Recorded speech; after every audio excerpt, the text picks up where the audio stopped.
Hello guys, welcome to the channel. Today we will talk about how to learn English from outside things. Ha ha. It's a wonderful topic for a deep dive, and honestly, so important for anyone who feels, well, a bit stuck. Stuck how? You mean stuck in a classroom? Exactly. Yeah. You often feel you must rely on teachers, on textbooks, maybe expensive courses. Our mission today is to show you a completely different path. I think we should be clear about what we mean when we say outside things. That's a great point. So outside things simply means finding ways to learn English from what's naturally all around us, every single day. Without need of a formal classroom. Right, without the traditional study materials.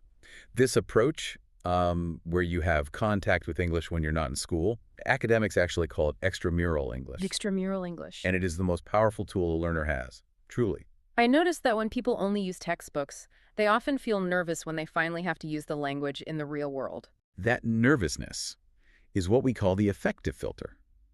It's like a wall of anxiety, and traditional learning can sometimes raise that wall higher. Because you're afraid of making a mistake. Precisely. But learning from the world around you, it lowers that filter. Our goal today is to empower you to become the director of your own learning. Learner autonomy, right? Yes, learner autonomy. You stop waiting for someone to teach you, and you start teaching yourself. That is incredibly powerful. I can definitely relate to that. My own journey, it started exactly this way. It was just driven by curiosity. Those personal stories are always the most helpful. Can you tell us about that initial anxiety and how curiosity helped? Well, there was definitely fear at the beginning, that anxiety about saying something wrong. But curiosity just keeps pulling you to look outside, to see how people really speak, what they write.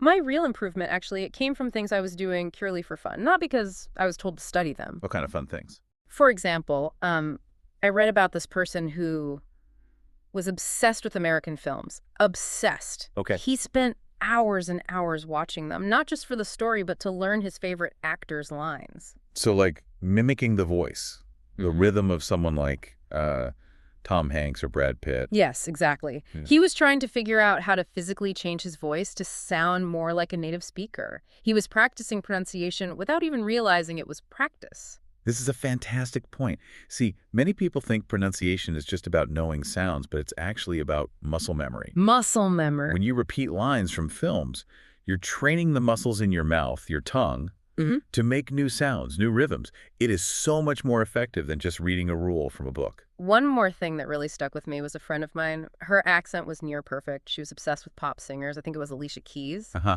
A very common and very powerful method. She memorized all the lyrics, and she would sing the songs trying to make her voice sound exactly like the singers. She would just repeat the tricky parts over and over. Those are such good examples. They show learning through active participation. Yeah. And fun, which is so much better than just passively getting information. Right. When you mimic those voices or sing those lyrics, you're actually improving so many things at once. Your pronunciation, your tone, the stress on words, the natural rhythm of English, and your listening. So even if the goal was just joy, they were practicing hard. But how does that outside learning connect to the real world? How do you know you're actually improving?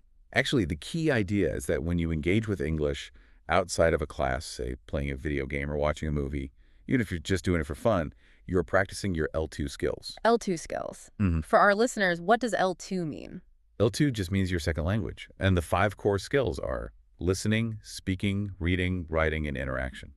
And you're doing them all without thinking about it. Yes, when you read a game menu, that's reading. Listening to a movie, that's listening. It all contributes. Right. It's like the learning is masked. It doesn't feel like hard work because the fun is the focus. Precisely.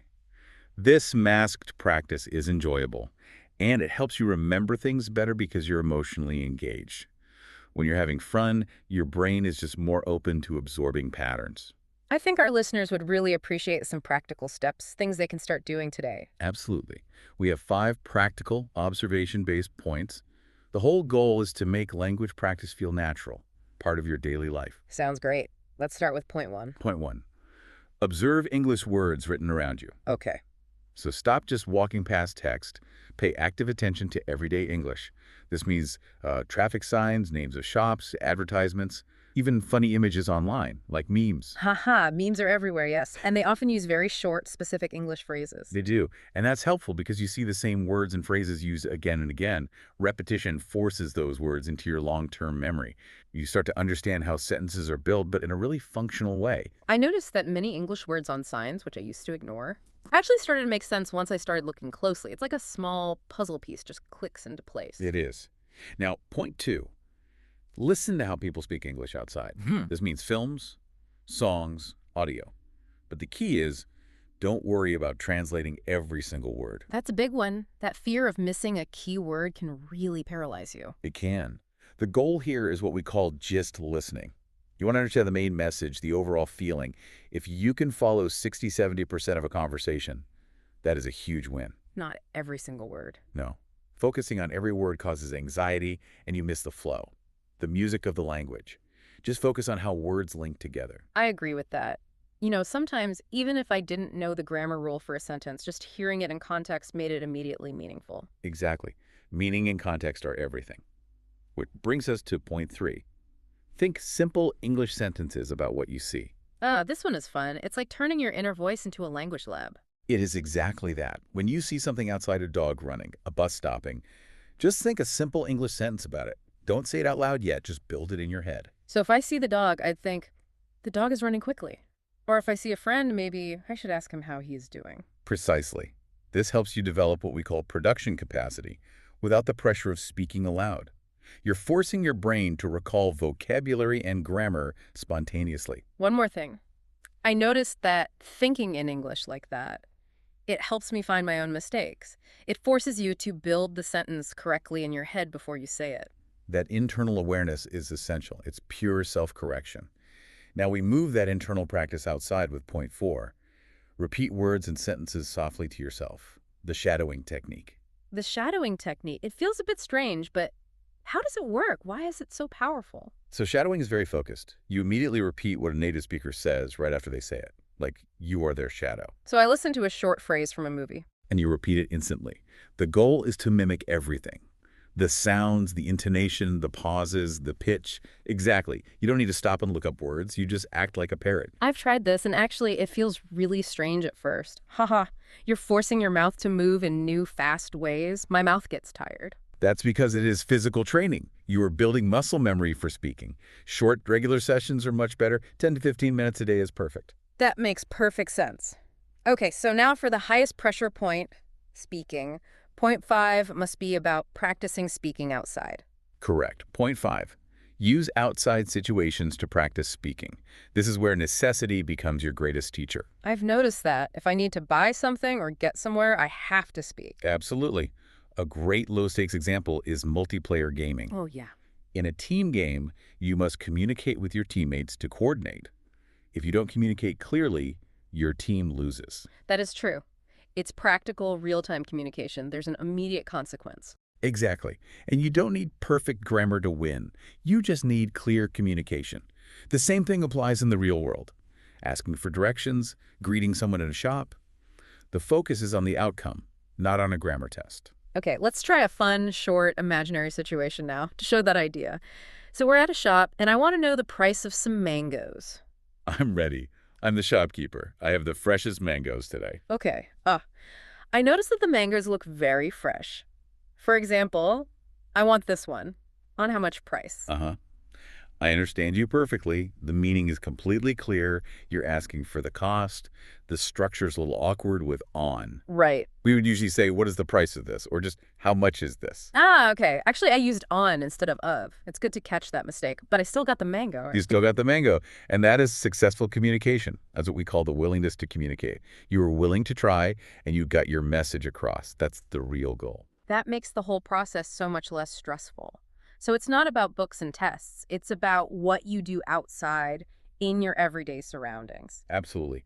So for someone starting out, we can boil it down to 4 core ideas to keep in mind. Let's hear them. First, learn from daily life. Mm-hmm. Every sign, every song, every advertisement is a free lesson. Use it. Okay. And we talked about short bursts of practice. Yes.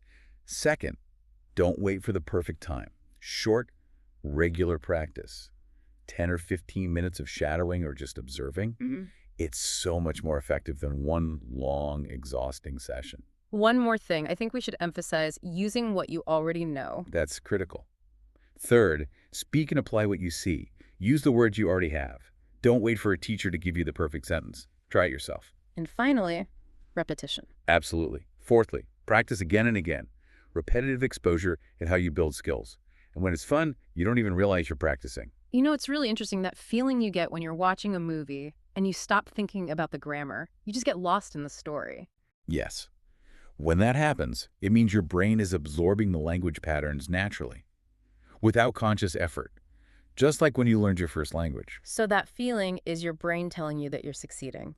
You are succeeding. It's a sign that the language is becoming a tool, not a subject you're studying.